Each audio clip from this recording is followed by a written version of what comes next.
Class 12। आज हम सीखेंगे कि सीबीएसई बोर्ड एग्जाम में एक बढ़िया आर्टिकल हमें कैसे लिखना है। तो come on, let's get going.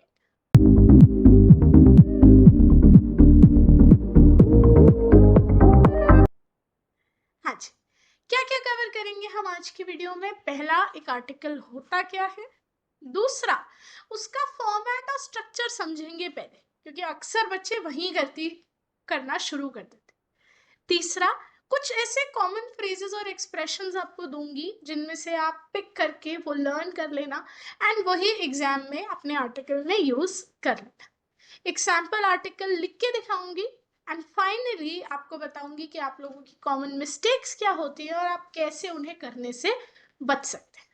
तो चलिए शुरुआत करते हैं पहले पार्ट के साथ कि what is an article.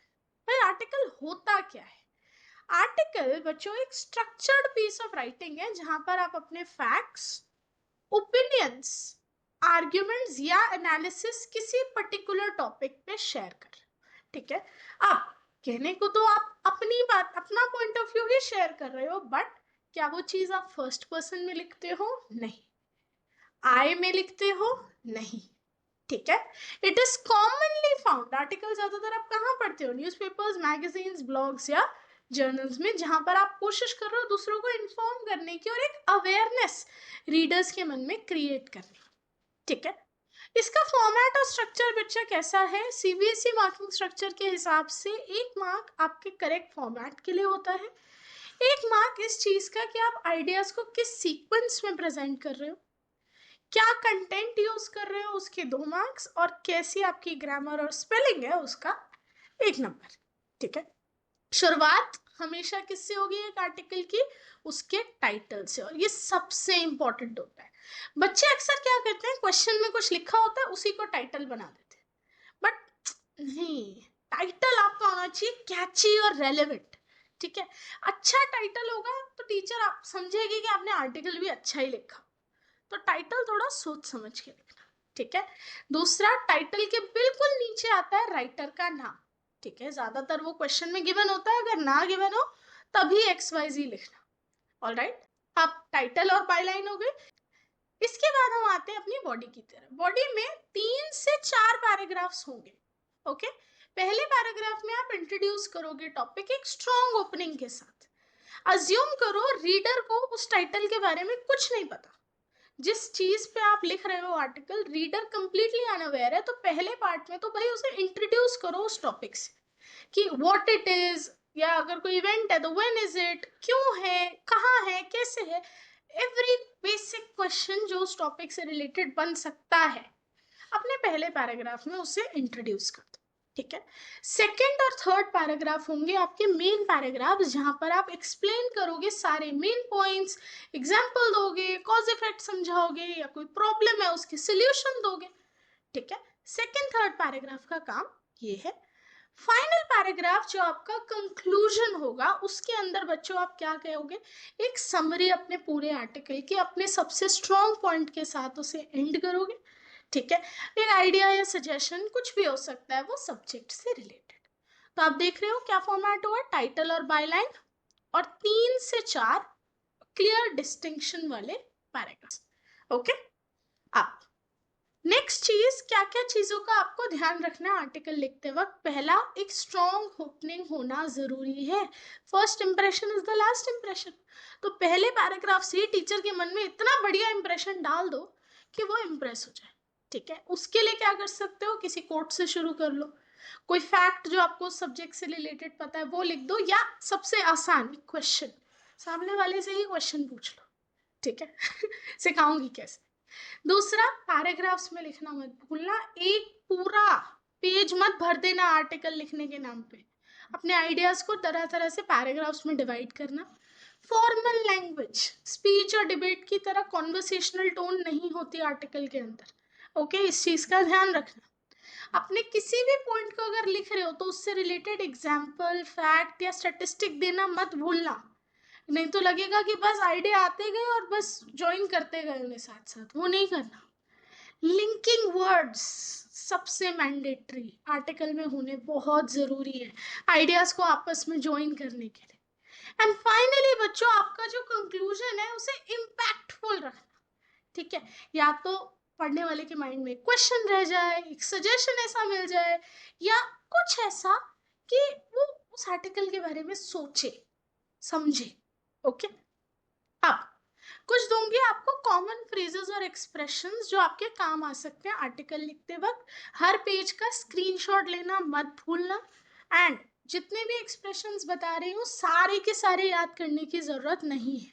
For example, शुरुआत करेंगे एक इंट्रोडक्शन अच्छा लिखने के लिए। अगर आपको रीडर को हुक करना, ठीक है, कैसे शुरू कर सकते हो? Have you ever wondered why, फिर अपना subject, according to recent studies XYZ. It is often said that, but is it really true? With the rapid advancement of technology, da. कुछ भी, आप इनमें से एक या दो फ्रेज बस मन में बिठा लो जो सब्जेक्ट से साथ आप रिलेट करके आर्टिकल में लिख दो। हो गया ना रीडर हुक? इंट्रोडक्शन से ही बहुत बढ़िया इंप्रेशन पड़ गया टीचर के ऊपर। उसके अलावा अगर आपको टॉपिक को इंट्रोड्यूस करना है क्लियरली, आप ऐसे शुरू कर सकते हो कि in today's fast paced world ऐसे ऐसे होता है, one of the biggest concern आज की डेट में ये है, ठीक है। तो ऐसे ही मैं आगे आपको बॉक्सेस में काफी सारे फ्रेजेस और एक्सप्रेशंस दूंगी, हर बॉक्स में से एक या दो फ्रेज पिक कर लेना, दैट इज इट, ठीक है। स्क्रीनशॉट ले लो इस पेज का या कहीं लिख लो ताकि याद रहे आर्टिकल लिखते टाइम ये चीजें। अगला, अब जब आप बॉडी बना रहे हो अपने लेटर की, उसमें कुछ आर्ग्यूमेंट्स देने होंगे, सपोर्टिंग आइडियाज देने होंगे, तो उस केस में कभी आपको कॉज इफेक्ट रिलेशनशिप समझाना है, ठीक है, कि due to rise in pollution levels in the capital city, the city is turning into a gas chamber, air pollution in Delhi, ठीक है। As a result of this increasing pollution, it is becoming very difficult for elders as well as children, and people are facing respiratory issues. I am just giving examples कि कैसे इन expressions को use करके structure बनाया जा सकता है। इसी तरह अगर आपको कोई चीज कंपेयर या कंट्रास्ट करनी है, उसके लिए भी एक फ्रेजेस है आपके पास, ठीक है। While some people believe that AI is the future, others argue that AI still has a long way to go, ठीक है। कुछ लोगों का मानना है कि AI फ्यूचर बनाएगा हमारा, कुछ लोग कहते हैं अभी भी AI में बहुत तरक्की होनी बाकी है। इसी तरह कोई हाईलाइट कर रहे हो आप प्रॉब्लम या सोल्यूशन, ठीक है, आप प्रॉब्लम बता रहे हो तो one of the major issue करके बता दो, सोल्यूशन दे रहे हो, a possible solution could be XYZ। Finally कुछ चीज की इंपॉर्टेंस है एम्फसाइज करना है कि it is crucial to understand that air pollution in Delhi can be controlled by dot dot dot dot dot, जो भी आपके सॉल्यूशंस है, ठीक है। What makes this matter even serious is the blind eye of the government towards the problems being faced by the citizens. सरकार तो आंख बंद करके बैठ जाती है सिटीजन्स की दिक्कतों को लेकर। तो देखा अभी बातों बातों में ही मैंने आपको कितने सारे एग्जाम्पल्स दे दिए, एक एक एक्सप्रेशन पिक करके इस बॉक्स। तो आप भी कोई एक एक दो दो एक्सप्रेशन बॉक्स से पिक कर लो, जो भी टॉपिक आए उसके हिसाब से उसको मॉडिफाई करके लिख दो। जब रिटन प्रैक्टिस कर रहे हो इनका यूज करो ताकि आदत हो जाए, ठीक है। अब बन गए आपके बॉडी के एक्सप्रेशंस। इसके बाद कंक्लूजन समराइज करने के लिए और स्ट्रॉन्ग एंड देने के लिए अपने आर्टिकल को आप क्या यूज कर सकते हो? It is high time that we take action, ठीक है।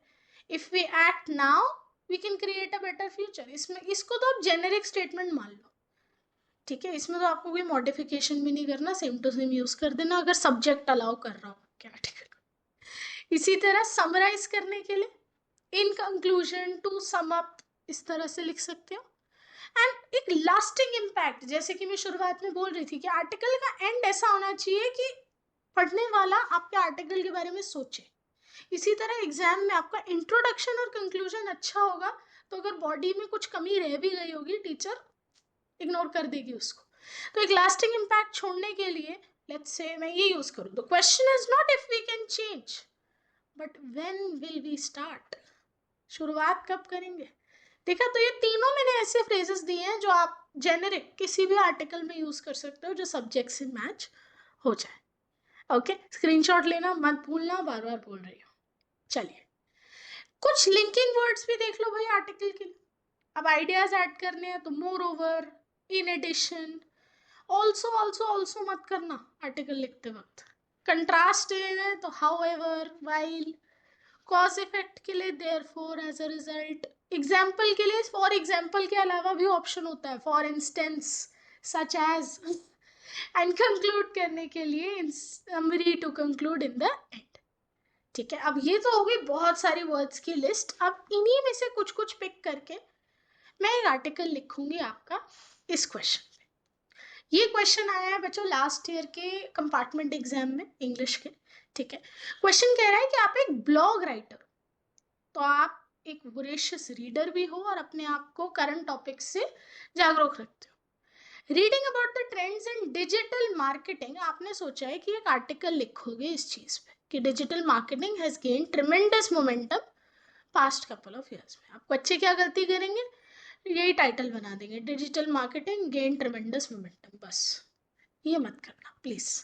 और बेस्ट बात क्या है, आपके पास ऑलरेडी कंटेंट के लिए काफी सारे पॉइंटर्स हैं जो सीबीएसई की तरफ से आपको हिंट्स मिले। इस साल के सैम्पल पेपर में भी जो क्वेश्चन है उसमें भी एक हेल्प बॉक्स था जहां से आपको ऑलरेडी सीबीएसई एक फ्लो ऑफ आइडियाज दे रहा है किस सीक्वेंस में आपको लिखना है या लिख सकते हो। I would better phrase it like that. ठीक है, तो इससे आपका काम आसान हो जाता है, आपको बस लिंकिंग वर्ड्स और फ्रेजेस ऐड करके एक अच्छा पैराग्राफ लिख के देना है।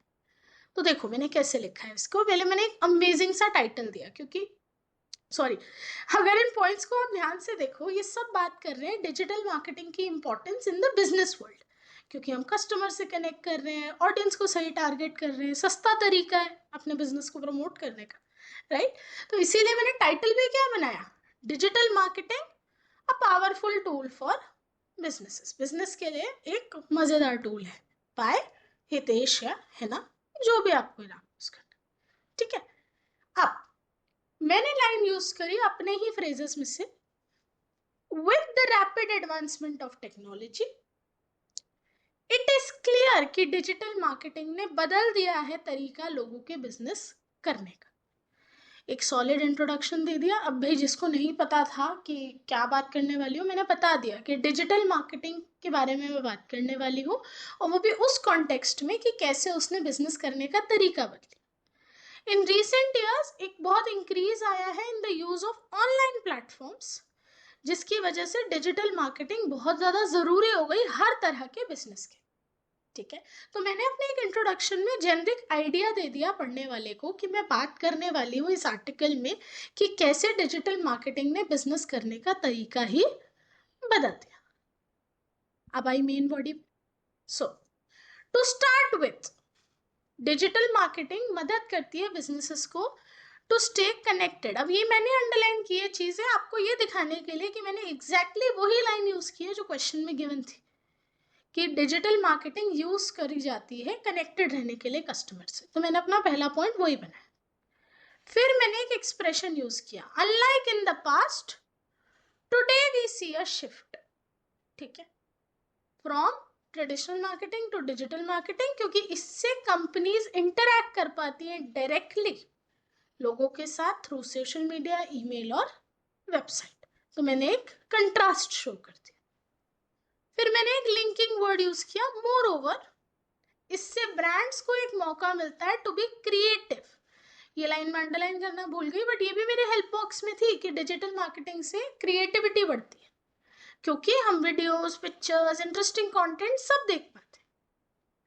अगले पैराग्राफ में जो बेनिफिट्स गिवन थे डिजिटल मार्केटिंग के, मैं वो लिखने वाली हूँ। तो मैंने क्या लिखा, बिसाइड्स दिस डिजिटल मार्केटिंग के बहुत सारे बेनिफिट्स भी हैं, और फर्स्टली सेकेंडली करके अब मैं वो सारे पॉइंट्स वही लिखूंगी जो हेल्प बॉक्स में थे। पहला, it gives business hands on experience, वो चीजें करते जाते हैं, नई नई चीजें सीखते जाते हैं। Helping them try new ideas and improve their strategies. Hands on का मतलब तो यही है ना, चीज करते रहो और धीरे धीरे इम्प्रूव करो अपने आप को। ऑल्सो, मैंने यहाँ एक इजी वर्ड भी यूज किया, ठीक है, ऑल्सो के अलावा मैं मोर ओवर भी यूज कर सकती थी, बट ठीक है। Also it helps them easily find the right audience, ये भी लाइन हेल्प बॉक्स में थी, through data and smart tools. Not only that, but it is also cheaper than traditional marketing. वहां कॉस्ट इफेक्टिव वर्ड लिखा था तो मैंने सोचा उसको थोड़ा बदल दूं। आप ऐसे भी लिख सकते हो, not only that it is also cost effective, आप ये भी लिख सकते हो। Which makes it useful even for small businesses. तो आप देख रहे हो मैं क्या कर रही हूँ, हर वो पॉइंट मैंने यूज किया जो हेल्प बॉक्स में है, बट उसके साथ कुछ सपोर्टिंग स्टेटमेंट, कोई एग्जाम्पल, कुछ मैंने चीज डाली है, ठीक है। In the same way it allows companies to reach customers across the world, वहां ग्लोबल था, without spending too much money. बहुत ज्यादा पैसा खर्चे बिना मेरे को इंटरनेशनल क्लाइंट्स मिलते हैं। तो मैंने सेकेंड पैराग्राफ में इंपॉर्टेंस लिख दी, थर्ड पैराग्राफ में बेनिफिट्स, जैसे मेरे हेल्प बॉक्स में बोला गया मुझे, ठीक है। अब कंक्लूड करते हैं।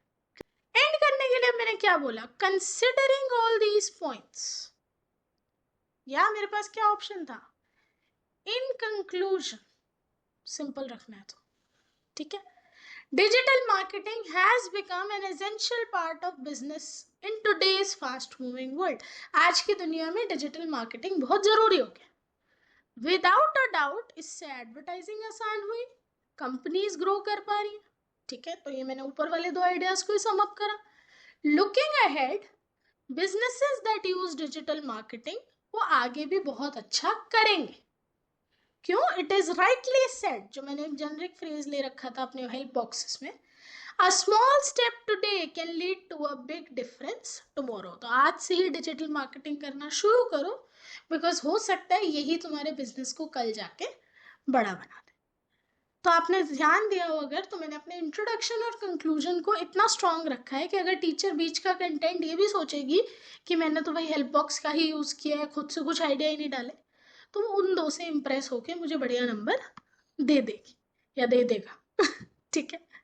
अब सीख लिया हमने आर्टिकल कैसे लिखना है। आप अपनी कुछ कॉमन मिस्टेक्स देख लो जो आपको नहीं करनी है। पहला, writing without a clear structure. 4 paragraph गांठ बांध लो, 3 तो एटलीस्ट बांध ही लो। टाइटल के अलावा you have to have an introduction, body and conclusion. Then informal language मत यूज करना, जैसे सोशल मीडिया पर है तो ये मत लिखना social media is super cool but bad too, ठीक है। थोड़ा थोड़ा formal. Repeating the same points, same same चीजों को रिपीट नहीं करना, वैरायटी लाओ, ओके। कोई फैक्ट से एग्जांपल्स ही ना दो, बस जैसा जैसा हेल्प बॉक्स में लिखा था बस उनको लिख दो, नहीं, ये गलती नहीं।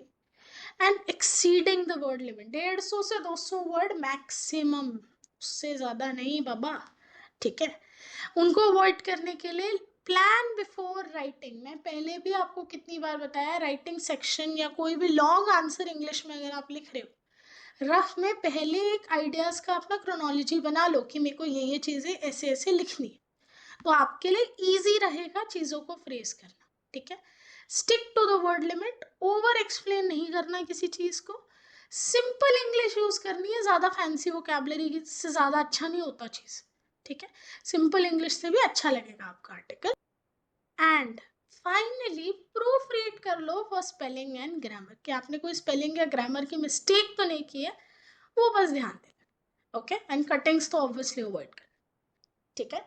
तो बच्चों यहाँ हम खत्म करते हैं हमारी वीडियो। मैंने आपको समझा दिया आर्टिकल कैसे लिखना है, कॉमन फ्रेजेस दे दिए हैं, एग्जाम्पल लिख के भी दिखा दिया है, एंड आपको एडवाइस भी दे दी है क्या गलती आप ना करो, ठीक है।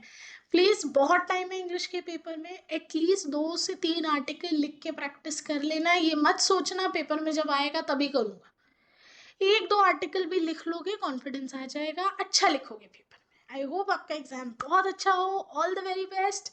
मिलूंगी आपसे अगले हफ्ते एक नई वीडियो के साथ, तब तक के लिए बाय बाय।